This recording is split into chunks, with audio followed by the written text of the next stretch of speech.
Alright, today we're going to be doing the A7 chord.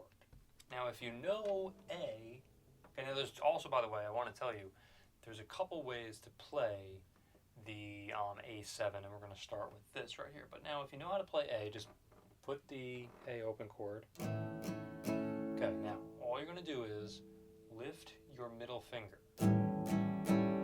Leave a like and also subscribe. Okay. So that's pretty much how you play the A7. However, there is another way of playing this, and it's actually very simple. Okay, so remember the A from before. Okay, just a regular A.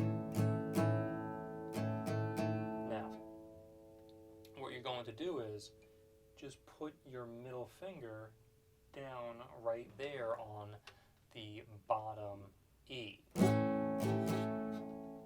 Oop, got a little buzzing there. Let's try that again. Sounds a lot better. Now you can also bar this, technically, and then also put, just like that.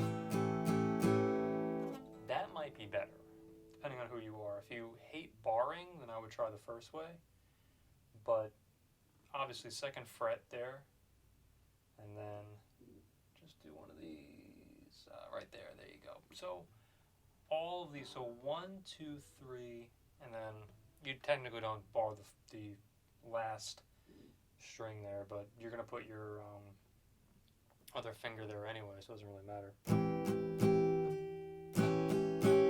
There it is. So those are two ways to play the A7.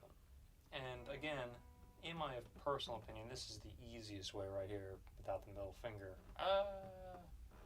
Just do it like that. Or you can bar it. Leave a like and subscribe. A7.